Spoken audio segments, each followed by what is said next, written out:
He was safe. We all know it. We know he was safe. He was safe. Safe? Safe. It don't get no safer than that. Safe. What's up, everyone? Cookout Northwest. This is Matt. Happy Father's Day. Wishing everybody a happy Father's Day out there. The dads, single dad, single mom that also got to be the dad. You know, you got to take a day for you too. So if you're doing both, I guess you get both. You got two phones, one for the plug and one for the load. Got two phones, one for my bitches and one for my drug. Hello, oh my God, I'm gorgeous, barbecuing and I'm flawless. Wishing you all a happy Father's Day. So, what up? Nut up. Cookout Northwest. Stay loyal to the foil as usual. Got several applications for that. This is how Matt Daddy Diesel does steaks. We'll learn about this today. Put some salt, some seasoning on there, and then it starts bonding with the skin. Well, not the skin, the cut up outer layer of the meat, and drawing out moisture and making it a lot easier to cook, and just a different kind of material in the end. It's like a dry brining. You know, light amount. Doesn't take much. It's hard to make mistakes with steaks. Pull from the fridge and let it sit. You know, you want these puppies at room temperature, and it's cool if you're going to cook them. So, you know, don't worry about getting no poisoning or foodborne E. coli or whatever. So, get your grill up to like 500 degree. Buy you charcoal, wood, or whatever heat means you have. Set it up so there's a hot spot in the safety zone. Since you're not using the whole entire grill for once you're cooking, you got plenty of room. You know, if you're just making for a small family, you got to make accommodations if you're going to double that. So, if you got to do a top ignition, if you're going to be cooking something longer than like 2 hours, usually one chimney works for me for about an hour. And keeps it really, really hot right above the coal. So, we're going to do that. I got my chimney coals going right now over here. Let's take a look. We're going to dump them in. Grade up. Straight up, grade up. I don't know if you can see in there. Woo! Dump them all to the back. I think this one sleeve's going to be enough to cook these steaks.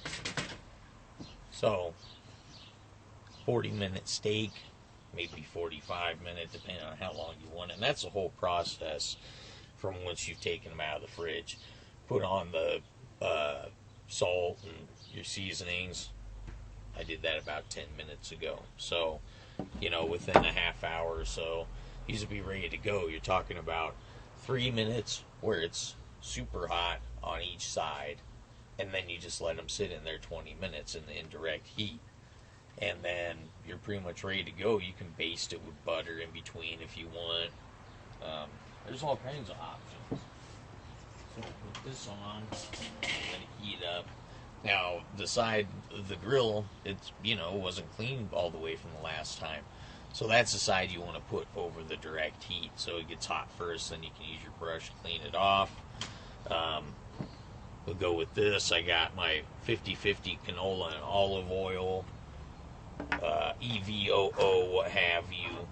I just put it into a container, just a little bit. Actually, that was probably enough to do 3 or 4 grills. But then, you know, your fold up paper towel. If you don't have high meat content in your meat, because a lot of times you don't need nothing. It's not going to stick on there. I do highly suggest it, though, if you're flat iron cooking, you're any kind of fish. Yeah, it'll break apart. You know, I've even cooked trout on it, and you just want to have your ketchup bottles just full of that. You're going to be going through a lot of oil. So,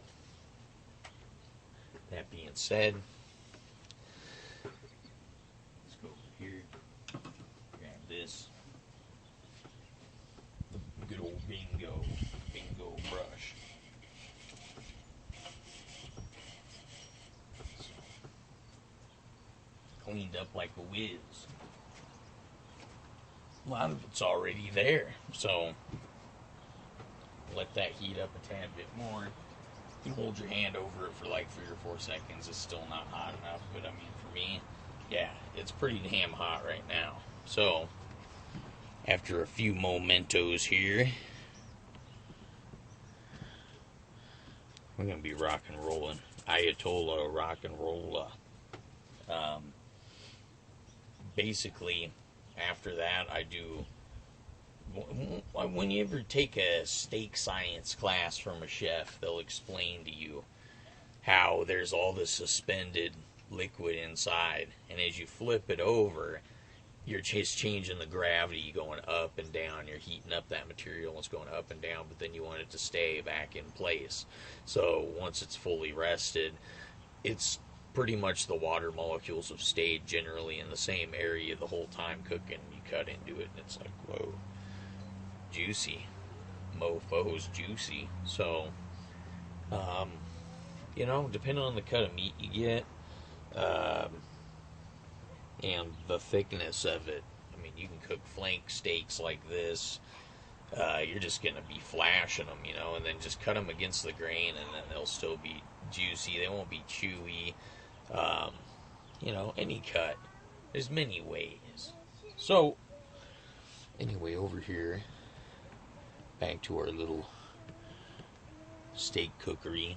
Oh yeah, and I'm going to get some butter and be putting it on top of these too in our second part of this series. So here it is, you know, Matt Daddy Diesel in the house. Let's throw down. Got mine. It's like a couple of those dudes on TV. Go. Okay, grab this. Liberally dip it in your oil, fat, lard, what have you.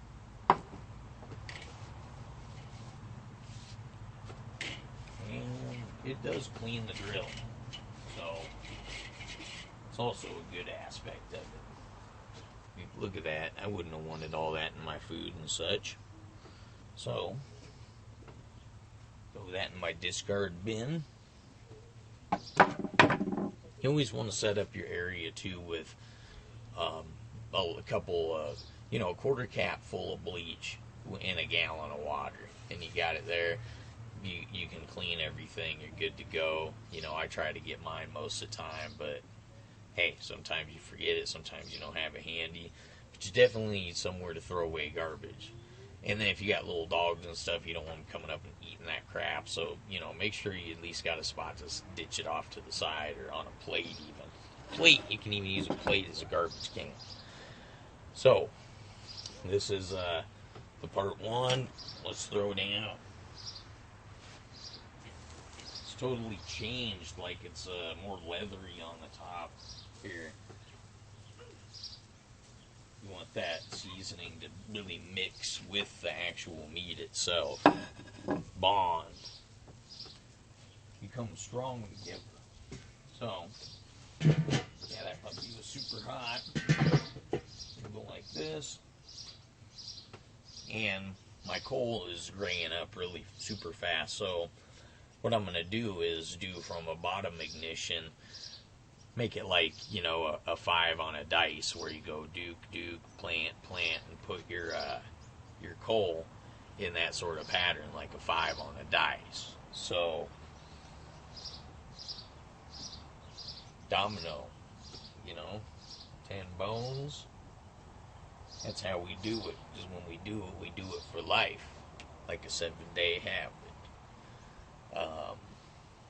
You know, it's barbecue, summertime, sun's out, roof over my head, live in America, you know. I try to just not worry about the future, you know. We got today, and that's cool. So, anyway, we'll be moving on to number 2 in my series after I flip these puppies and get pretty close to being done. We're going to butter them up, take them off the grill, put foil over them, and let them sit for another 15 minutes or so. And then that's what you want. You want like a room temperature, slightly above, fully cooked steak that's got, some fat to it, and it's just good meat. So, we'll see if we can get that to work for us. These guys like their steaks to be well done, so mine's going to be at least medium, or what they say is like medium well. To me, that's medium. I mean, you want the motherfucker raw when they go, oh, that's a medium rare. It looks pretty fucking raw to me. So, different strokes for different folks, but, let's be real about it. When people say rare, they're like, yeah, just fry it on one side or each side for like a minute and throw it out to me, And then some people want a well-done one cooked right, where it's not completely burned, charred like a hockey puck. That's not what they asked for. They just wanted it well done. They wanted it brown, all the same color all the way through, good texture to it. And I've made plenty of well done steaks, people rave about. So, anyway, rock out with your hawk out. We're getting closer to the season.